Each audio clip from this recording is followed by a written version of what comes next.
dans ce journal. Après une courte trêve des confiseurs, semaine politique chargée en ce début d'année. Troisième étape du voyage du président américain, Jimmy Carter est à New Delhi. Sa rencontre avec le président Sadat est confirmée.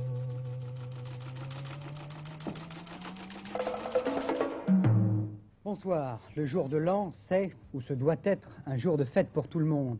Pour Roger Godin, ce jour de fête s'est transformé en un véritable conte de fées. Imaginez un peu la joie d'un père qui retrouve ses deux filles après 38 ans de séparation. C'est ce qui est arrivé à M. Godin. Il n'avait pas vu Josette et Christiane depuis la dernière guerre, et pour cause, il les croyait mortes au cours d'un bombardement. Et puis le hasard, le destin, diront certains, a pourtant rassemblé toute la famille hier soir à Biscarrosse, dans les Landes. Alors pensez un peu, quel réveillon. Retrouver votre famille, c'est le plus beau des cadeaux pour vous. Comment? Ah, mais c'est le plus beau des héritages, le plus beau des cadeaux, mes enfants de 37 ans. C'est le plus beau jour, c'est ma fête, c'est le plus beau jour. T'es content? Il aime bien ton papy? Hein? Mon chéri. Hein? On va aller à la pêche alors, hein? Oui, parce que nous, Gérard, Eh, on va te donner des leçons. On va essayer de revivre joyeusement, ensemble. Roger Godin, enfin heureux, a déjà oublié la longue tristesse, les 37 ans de séparation et les fêtes de famille qu'il n'a jamais voulu auparavant célébrer. Ouais, ça c'est pendant 37 ans, je me suis interdit de faire le moindre réveillon. Pour moi, c'était un cauchemar. C'était impossible. Ça tient un petit peu du miracle. Plus que du miracle. Plus que du miracle. Vous vous rendez compte, sur 50 et quelques millions d'individus, aller trouver dans une toute petite commune de Loiret, comme ils l'ont fait, aller me trouver, c'est incroyable. Il me semble que je viens de les retrouver comme je les avais quittés. C'est marrant, il me semble qu'il n'y a pas de trou, il n'y a pas de vide. Je les prendrai même sur mes genoux, il me semble que c'est mes petites filles que j'ai quittées. Pourtant, ça fait 37 ans. Eh oui, c'est incroyable, je vous dis franchement, il me semble que je viens de les quitter, et je les ai quittées il y a quelque temps seulement. Vous avez retrouvé vos filles, mais en même temps vos petits-enfants, alors qu'est-ce que ça vous fait d'être grand-père? Oh, mais c'est magnifique, c'est incroyable, ça dépasse l'imagination. Surtout, vous les avez vus, les beaux gosses que j'ai. C'est incroyable. Mais oui, je dis ce que je pense. C'est pas parce que c'est mes petits-enfants ou mes enfants. Vous les avez vus. C'est incroyable. Je me suis demandé de suite, quand on m'a dit qu'on avait retrouvé mes filles au bout de tant de temps, dans quelle situation j'allais les trouver. Je ne croyais pas tomber... Vous êtes heureux, là, maintenant? Je suis le plus heureux des hommes. Voilà, bonne année à tout le monde. Mais dis donc, t'es gâté, Godin. Ah ouais. Finalement, des retrouvailles comme celle-ci, c'est ce qu'a souhaité aux Français le président de la République hier soir dans ses vœux. Le bonheur de la France ne peut pas régner dans une famille divisée ou déchirée, a dit le chef de l'État. Je souhaite davantage d'unité chez les Français. Si tous les gars de France voulaient se donner la main en 1978, ce pourrait être la recette du bonheur pour notre pays, a ajouté en substance le chef de l'État. À l'Élysée hier soir, M. Giscard d'Estaing et son épouse ont réveillonné en compagnie de 56 handicapés. À cette occasion, le président de la République a annoncé que dans un an, tous les bâtiments publics devront être matériellement accessibles aux handicapés.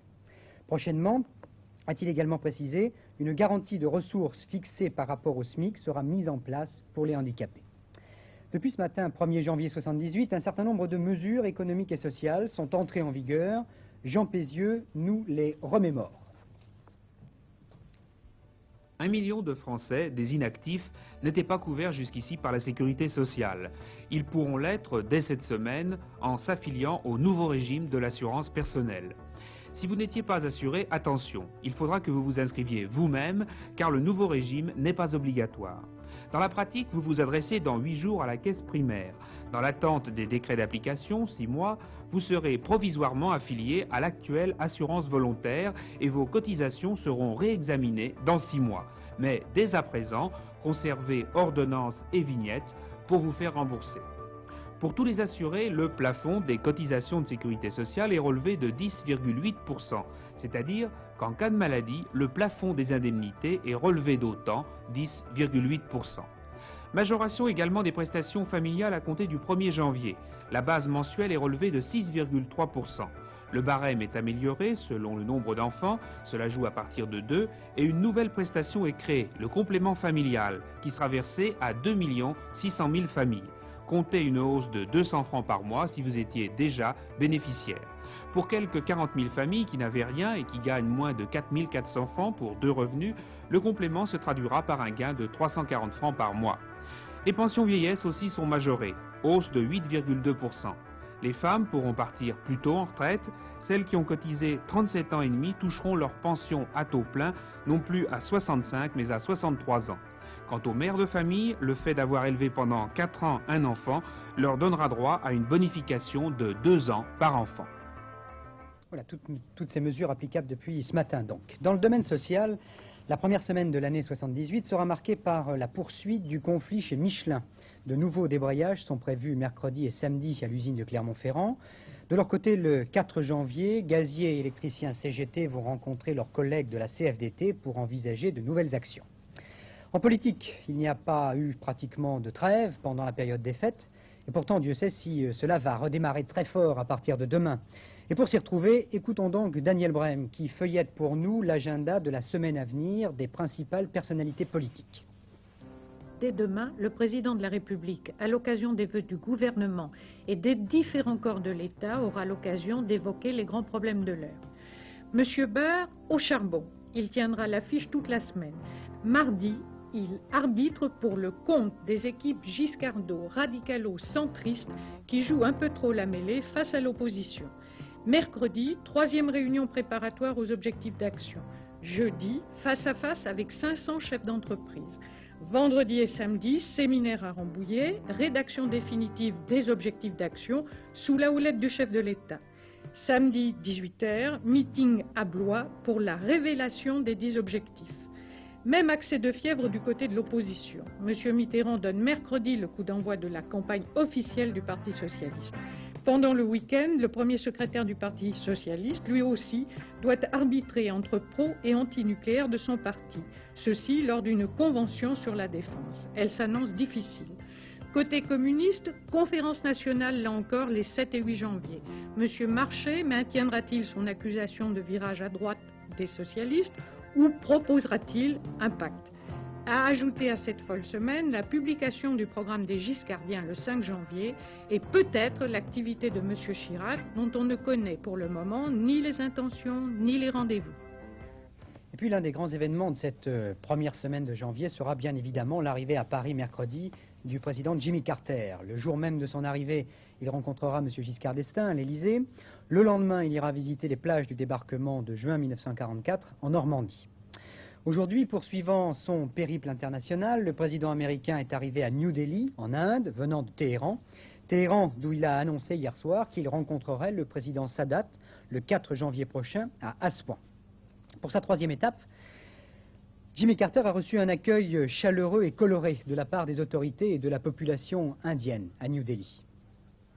Après Eisenhower et Nixon, Jimmy Carter est le troisième président des États-Unis en visite officielle en Inde. Aujourd'hui, on lui a réservé un accueil très amical, favorisé en cela par la température printanière. Des centaines de milliers de personnes se trouvaient sur le parcours menant de l'aéroport au centre de New Delhi. Carter devait se retrouver ensuite devant un public de 300 000 personnes pour un discours général. Mais demain, devant le Congrès, il prononcera en revanche une longue allocution sur la démocratie et le développement. Ce soir, on ne sait pas encore si Carter rencontrera Indira Gandhi, l'ancien Premier ministre. Mais malgré cette visite indienne, qui marque aussi le retour américain dans une place occupée par l'URSS récemment, le Proche-Orient ne quitte plus l'esprit de l'importante délégation qui accompagne Carter. On attend désormais avec impatience le face-à-face de mercredi prochain entre Sadat et le président américain à Aswan.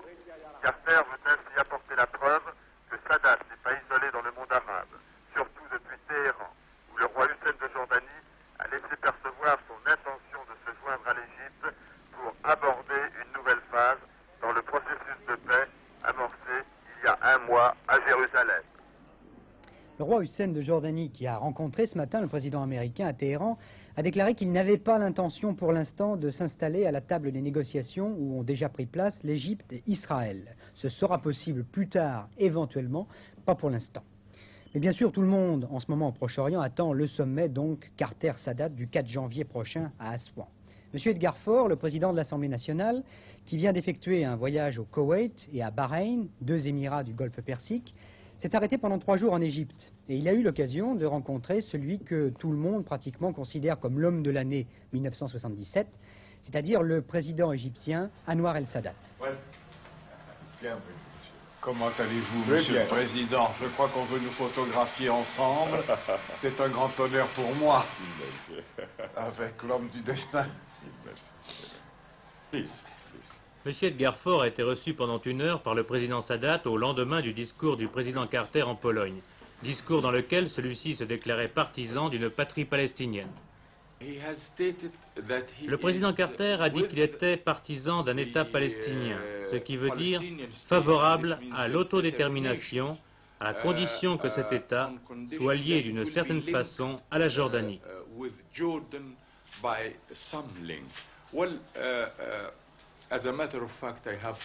J'ai toujours dit cela depuis plusieurs années.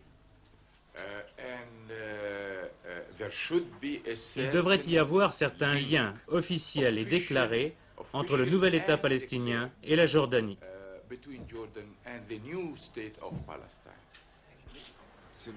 Premier officiel français à être reçu par le président Sadat depuis l'entrevue israélo-égyptienne d'Ismaïlia, le président Edgar Faure a eu l'assurance qu'il n'y aurait pas de paix séparée. Et il a reçu du président Sadat une lettre personnelle adressée au président Giscard d'Estaing sur les développements du processus de paix engagé au Proche-Orient.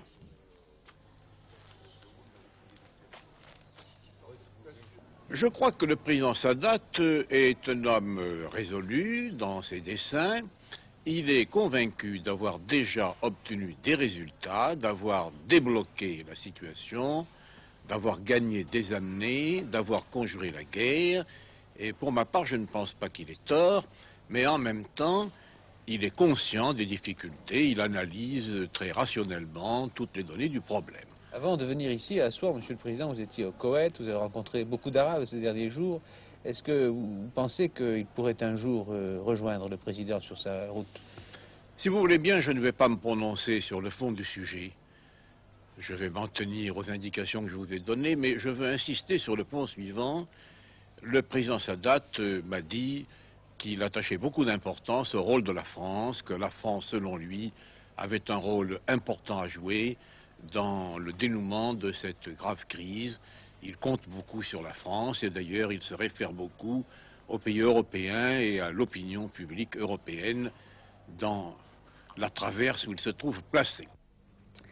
La grand-mère d'Israël est malade. Madame Golda Meir, à qui l'on a donné ce surnom, elle est âgée de 79 ans.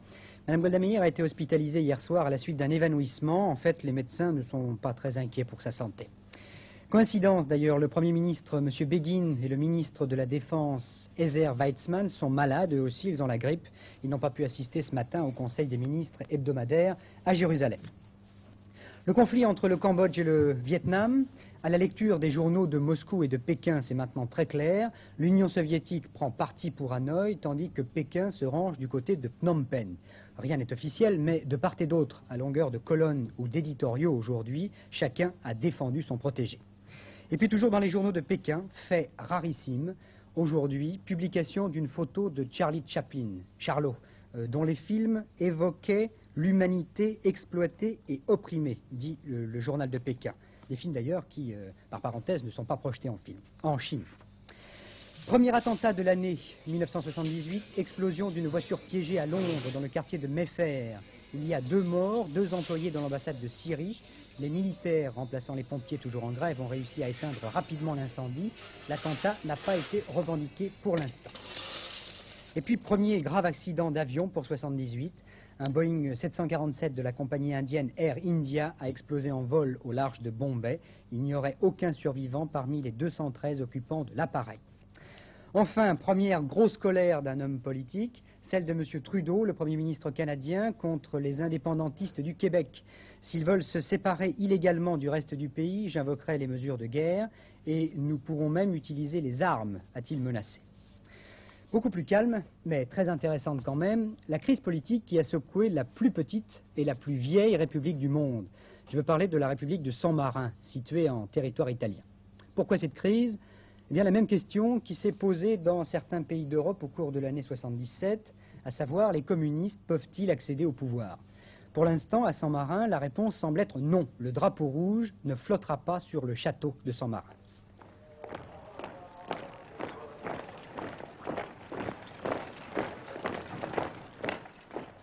Même Napoléon n'a pas insisté lorsque la République de Saint-Marin a tenu à rester souveraine et indépendante.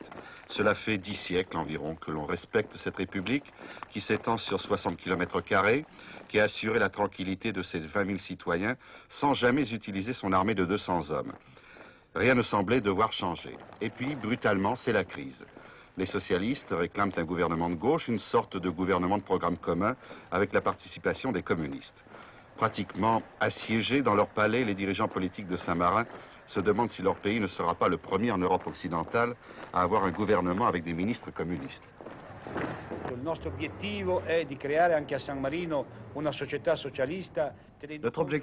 est de créer à Saint-Marin une société socialiste, mais en tenant compte des traditions locales, en tenant compte du pluralisme et de la démocratie politique.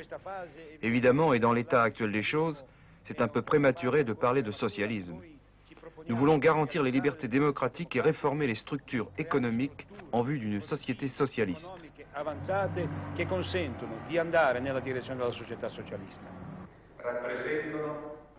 Que s'est-il donc passé? La démocratie chrétienne, petite sœur du grand parti catholique italien, s'est bien gardée de modifier le système politique de Saint-Marin qui remonte au Moyen-Âge. Par exemple, il y a 2 chefs de l'État et on les change tous les 6 mois, par précaution.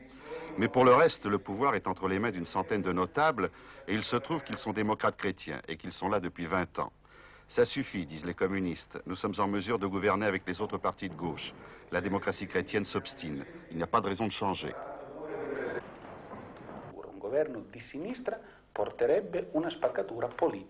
Un gouvernement de gauche à Saint-Marin, cela signifierait la division, la coupure du pays en 2. Cela ne conviendrait à personne. Et puis, on ne voit pas très bien ce qu'ils veulent, ces partis de gauche, qui se sont réunis pour former une espèce de front populaire. Les habitants de Saint-Marin ont un niveau de vie plus élevé qu'en Italie. 2 ou 3 voitures par famille, un régime de sécurité sociale et de retraite à l'avant-garde et pratiquement pas de chômage. Il y a une petite industrie, mais surtout 3 millions de touristes par an qui font vivre les marchands de souvenirs et les artisans locaux. Certains commerçants influents sont inquiets. Est-ce qu'un régime socialiste à Saint-Marin ne va pas effrayer les touristes et remettre en cause le principe même des bénéfices confortables? Ceux qui travaillent dans le système autonome ont cette peur que dans tout programme économique, il y a toujours une matrice idéologique. Et donc on sait bien quelle est la matrice idéologique du Parti communiste. Les splendeurs et les traditions de la République sont-elles réellement menacées? La garde noble sera-t-elle licenciée en tant que survivance d'un régime périmé? Attention, disent les démocrates chrétiens, les communistes de Saint-Marin sont restés staliniens. Les communistes se veulent rassurants au contraire. Notre intention est d'instaurer une société plus juste et plus démocratique. Je ne crois pas que les habitants de Saint-Marin veulent renoncer à ce qu'ils ont acquis. Ils demandent au moins un nouveau mode de vie, de nouveaux rapports sociaux. Il y a eu pendant 20 ans une grande discrimination sociale. Un changement de régime, les notables de la République affirment que c'est impossible. Insouciance, aveuglement, disons que décidément ils n'arrivent pas à imaginer des drapeaux rouges sur les remparts millénaires de la vieille République.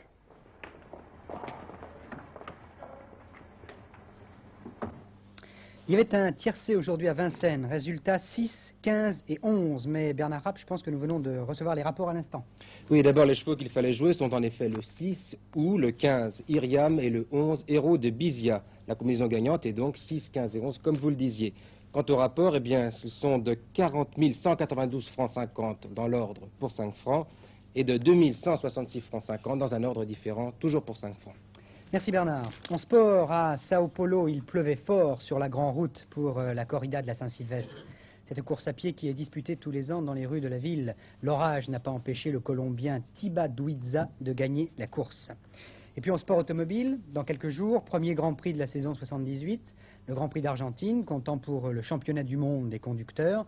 Une saison 78 qui sera marquée par un phénomène exceptionnel, la présence de 7 pilotes français en Formule 1. Le dernier des tricolores, le dernier des 7, est maintenant connu, Jean-Pierre Jarier. Il concourra sur une marche que vous voyez sur ce document. C'est un événement historique. 7 Français représenteront au niveau le plus élevé le sport automobile. Jacques Laffite entame sa 3e saison. En 77 au Grand Prix de Suède, il a fait triompher pour la première fois une voiture 100% française. Jamais la F1 ne s'est révélée aussi prospère et aussi resplendissante qu'en ce moment. Le nombre de spectateurs le prouve amplement. Les investissements des sponsors l'ont confirmé.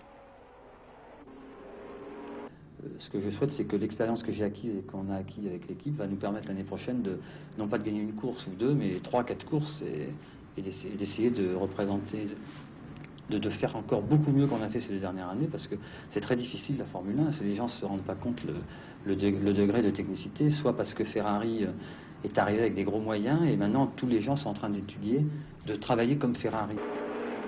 Il est dur de lutter contre les monstres en place que sont les grands constructeurs. Mais aux côtés de James Hunt chez McLaren, Patrick Tambay se voit offrir une chance. Jabouille retrouvera une Renault techniquement améliorée dans ce concert où l'Autrichien Niki Lauda, champion du monde, réapparaît au volant d'une Brabham qu'il essaye ici au Brésil. Pour un autre Français, René Arnoux, l'univers va changer. Champion d'Europe de Formule 2, il a connu les lauriers, mais aussi la malchance, parfois, comme ici, à Misano, où sa Renault a heurté une autre voiture. Il est conscient des difficultés de Formule 1 alors qu'il entre chez le constructeur Tico Martini. L'équipe, du constructeur au manager et moi-même, l'équipe est toute nouvelle, donc je crois qu'on a énormément à apprendre par rapport à d'autres équipes aguerries, expérimentées comme Tyrrell par exemple, Ferrari et différentes équipes. Mais enfin, je pense que toute l'équipe a une volonté, un désir d'y arriver et de gagner, et je pense que c'est suffisant pour qu'on obtienne rapidement de bons résultats, en tout cas je l'espère. Reste enfin Patrick Depailler, 2 fois 3e en 77, que vous allez apercevoir dans quelques instants au volant de sa Tyrrell. Il sera le premier pilote de cette écurie en 78 et chaperonnera le jeune Didier Pironi, 2e du championnat d'Europe de Formule 2 en 77. De bien belles promesses pour le sport automobile français. Pour terminer ce journal, un petit coup d'œil sur la météo de demain lundi. Sur presque toute la France, attention, il y aura du brouillard d'abord cette nuit. Brouillard dense dans le sud-ouest, l'ouest, le centre et le nord-est, avec des brouillards parfois givrants dans le sud du Massif central et sur l'Aquitaine. Attention aussi au verglas sur les routes d'altitude, dans les Vosges, le Jura, le Morvan et le nord des Alpes. La matinée demain sera très brumeuse en toute région. Il y aura même des pluies passagères en Normandie et sur le nord de la France, puis sur le bassin parisien, la Champagne et les régions de l'Est. Près de la Méditerranée, toujours du beau temps et partout ailleurs des nuages, peut-être quelques éclaircies. Et puis maintenant, pour terminer ce journal, une sorte de petit cadeau pour le jour de l'an. Un cadeau en forme d'invitation faite par Marguerite Yourcenar, l'un des grands écrivains français, à Jacques Segui, notre correspondant aux États-Unis. Oh, c'est simple, elle a tout simplement reçu Jacques Segui dans sa maison de Petite Plaisance dans l'État du Maine, aux États-Unis. C'est tout à fait exceptionnel. Marguerite Yourcenar a voulu, depuis plusieurs dizaines d'années déjà, se séparer un peu des hommes, un peu de ses contemporains. Elle s'exprime maintenant presque simplement par ses livres.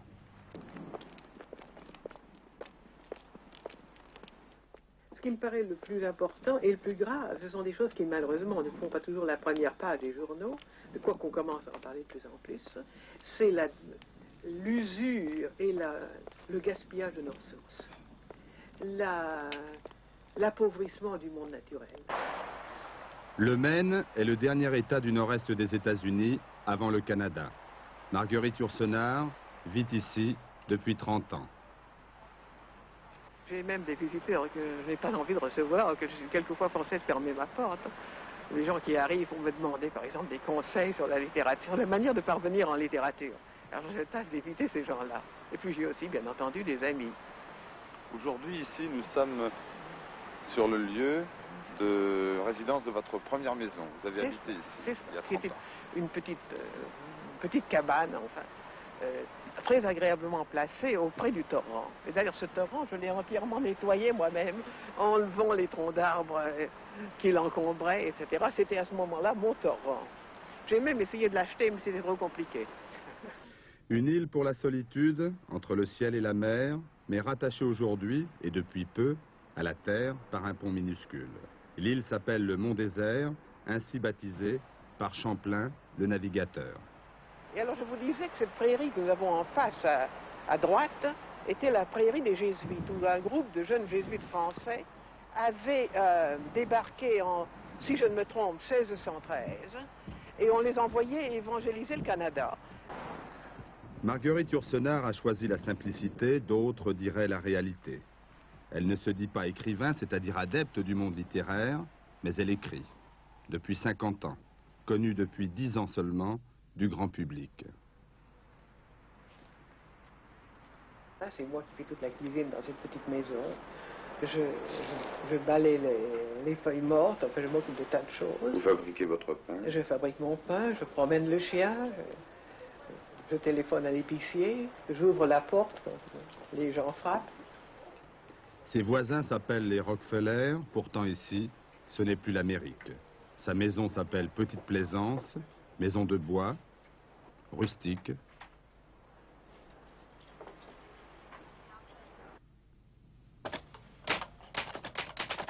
Je suis étonné qu'en France que vous ayez une maison aussi modeste ici aux États-Unis. Qu'est-ce qu'il va durer un palais?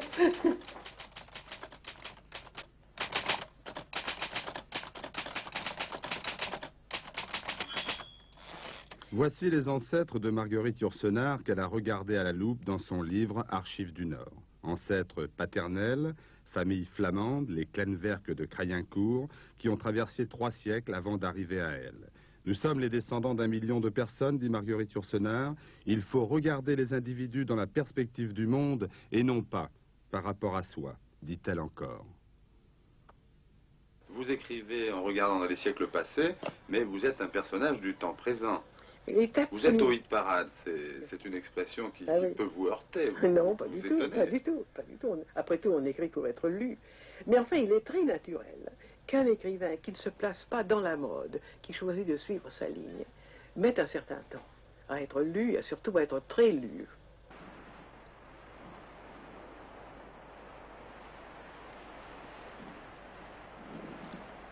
Mais la solitude, elle existe toujours, quoi qu'on fasse. C'est-à-dire les êtres, même les plus attachés les uns aux autres, sont solitaires ou le seront.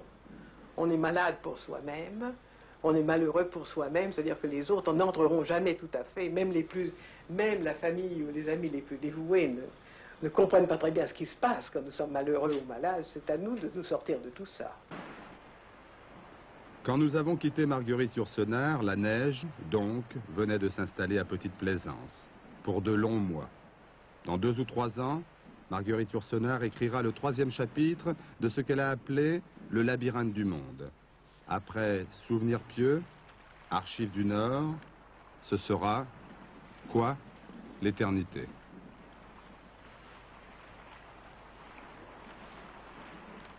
Si vous êtes un fan ou une fan de Bernard Rapp, présentateur du dernier journal, vous devrez attendre demain, minuit 20 ce soir à la fin des programmes pour voir son dernier journal. Je vous retrouverai demain soir avec plaisir pour présenter le journal de 20h. Je vous adresse tous les vœux et tous les vœux de la rédaction d'Antenne 2 pour cette année 78. Je vous souhaite une très belle soirée.